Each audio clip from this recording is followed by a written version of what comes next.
Well, baby, I'm on it with a bottle of wine and an old dirt road. Are you ready to go? I'm Max Wilson. I am the founder and executive director of Crown Arts Collaborative, which is the nonprofit that has inhabited the Crown Uptown here in South Central Kansas in Wichita, and we've been at it for about almost 2 years now, and are producing musical theater, plays, live concerts, and the like. Sort of bringing more art back to Wichita.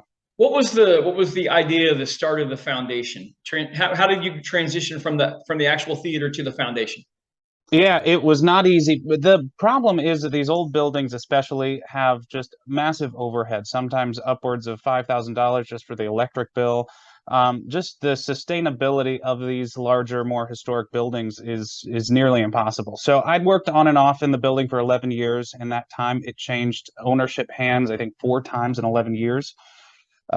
So it was for us the only sustainable way of making sure that we could keep the building going was to get that status so that we could then be eligible for city funding, grant sponsorships, and the like. Yeah, absolutely. Was that your brainchild? Were you a part of that? That was me and the current owner of the building, Jay Basham, got together, and he brought me on to the team to sort of oversee as the general manager of the building right in the middle of the pandemic, try to get us through. It was a wonderful time to be in production. And so he brought me on to oversee the pandemic transition, and then in that time, it was just sort of a no-brainer that this was the way that we had to go if we wanted to become a sustainable organization and one that didn't change hands 5 times more in the next 10 years. For sure. Max, what's your history? I started working here 11 years ago when I was in high school, actually. And then Wow. I got a decent scholarship to Wichita State for musical theater. But I ended up triple minoring in business communication and political science so that I could sort of build my own secondary degree to fill in the gaps, and found myself in arts management after just sticking around long enough. Fantastic. See, you're like the perfect example of the get your foot in the door and Yeah. things just manifest from there. That's incredible. That's awesome. Uh, Tell us about Thanks. some of the productions that you have going on this year. Yeah, so we actually did 3 regional premieres for musicals this year. We did Rent. It was the first time it was produced by a professional company in our region. We did the Addams Family musical and the Wedding Singer musical, Oh, wow. all movies that became really fun pieces. And then we're coming up on Calendar Girls, a stage version of the movie. I don't know if you've ever seen this. Yeah, yeah. Uh, it's a hilarious show based on a true story of a bunch of women who pose nude for a calendar to raise money for the Leukemia Association. Then we do the Rocky Horror Show every year, and then an original Christmas show every year, which is always a gem. Very cool, very cool. How do you pick your productions? Do you listen to a lot Ooh. of ticket buyer feedback, or do you base it off of what's kind of working with maybe some of your other colleagues in different cities? There's a lot of things that go into it. It's first of all plotting out a calendar that makes sense. So, looking at the calendar year and saying, openly acknowledging where we are, and that is in Wichita, Kansas, and we Yeah, love basketball. We love KU, K State, and Wichita State basketball. So we always try to, keep March Madness time free on the calendar. There are so many weird things that you don't even have to think about. for sure. Uh, got this big thing in town called the River Festival that takes one week out of the month of June, and it just consumes the whole city. And you just don't want to compete with those. So we start from that general idea of when to avoid, and then sort of see where they line up and what might be desirable at that time. So in the summer, we like to have a family friendly offering because parents will pay just about any amount of money to distract their kids for 2 hours when they're home from school. Right, right. And then from there, it's a little bit of listening to season ticket holder feedback, listening to supporter feedback. And then I, here at the nonprofit, when we launched, established a small committee to help select the shows. I go in with a proposal and say, here's what I think we should do. Here's what I know will make us money, because we always have to balance what we'll sell with what we want to create. And then fill in the gaps to make sure that we've got something that offers a little something for everybody, that scratches our artistic itch, and then also can at least sell out a couple of performances. Yeah, fair. It sounds like you have a really, really strong business background, and the reason I ask that is because I think everybody when they're planning their calendar, they always try to factor in community events, but that was the number one thing that you listed. So Oh I'm yeah. I'm guessing that you've noticed revenue is key, especially when you've got a nonprofit foundation that as you Yeah. do that revenue is almost as important as the production itself.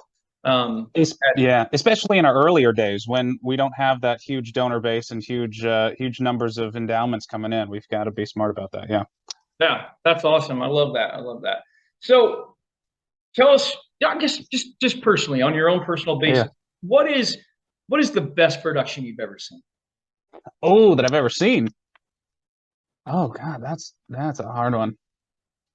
Crazy enough, and this is going to be, I think, unpopular with some people, but it was Matilda on Broadway, the musical version of Wow. Matilda. And I think it was because it's a very stage magic-y show, so it had a lot of really, for me, it was just a visually pleasing show, insanely talented kids, and gorgeous music. It is such a treat to see that one on stage. Oh, but God, that's hard. Yeah. Shrek is up there as well. There's just a couple of those weird ones that you don't expect to change you. What's your all time favorite production that you'd like to bring into the Uptown? Ooh, oh, that's so hard. I would really love to see. There are two that are on my bucket list. One is Urinetown. I don't Okay. know if you're familiar with this one. It's Urinetown, Urinetown. Uh, about a town in which you have to pay to pee because there's a water shortage and an evil dictator over ruling my, over the town. my band would love that. I would make a lot of money. Yeah, that'd be great. It is hilarious.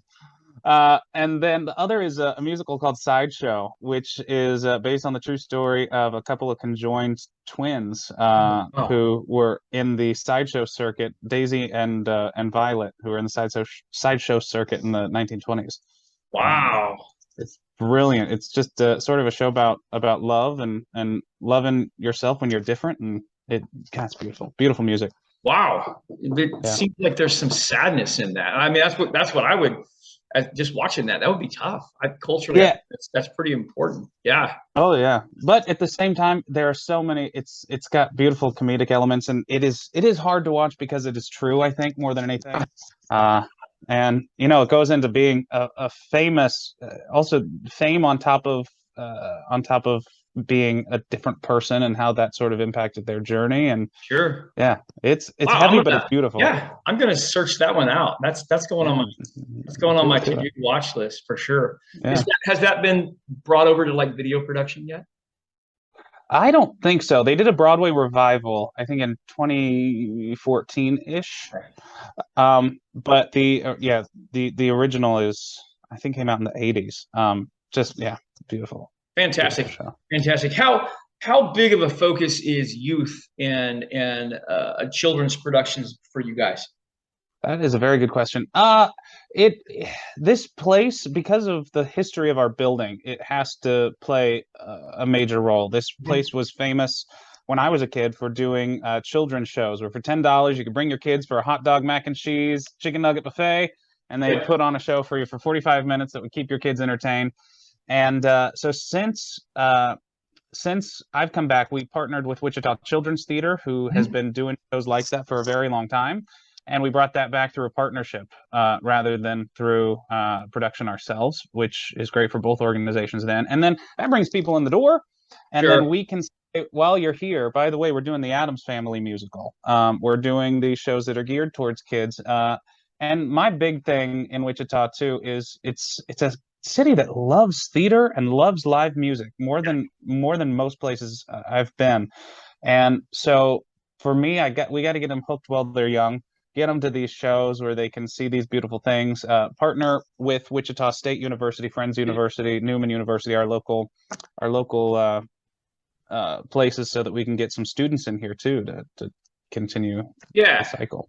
we were talking with a young man, and he told us that he compared theater to the church, and he said you can always predict the future and the health of your church by the number of kids running up and down your hallways, and Wow. Yeah. and then follow that up by saying you you can value your youth, but you also have to value your older population, because when they pass away, that is where they leave their money.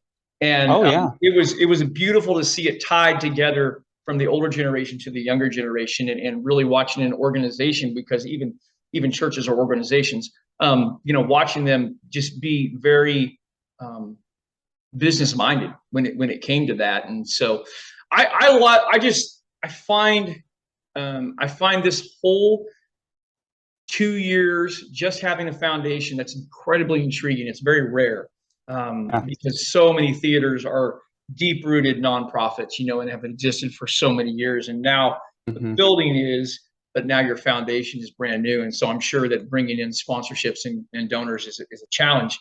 But you're youthful and well on your way for sure. That's incredible for you guys to take that venture. This is always my favorite question of the interview. Dead or alive, what's your favorite musical act that you would bring into the Crown Act? Oh, I think it'd be Aretha Franklin. Ooh, okay. All right. I think it'd have to be. I mean, I think it's Aretha. I got my early music inspiration was soul and country music. I grew up in a small town in Kansas. And so for me, it was always these women storytellers that I think ended up getting me into theater. It was that people like Dolly Parton and Reba McEntire were singing songs that were entire movies, honestly. Like the song Fancy could be its own musical by itself. And so that along with the brilliant soul singers doing the same thing, Aretha was such an early inspiration, and sang with so much passion and so much raw talent, but also had that same ability to just tell. Oh yeah, it'd be Aretha in a heartbeat. That's fantastic. That's fantastic. Yeah. Matt, thank you for coming on with me today, giving us a little taste and flavor of what's going on. Just as a Kansas young man myself, I'm super thrilled and proud to say that you're doing something crazy good with the Crown Arts Foundation. That's an incredible venture. Thank you for taking that on. And well, baby,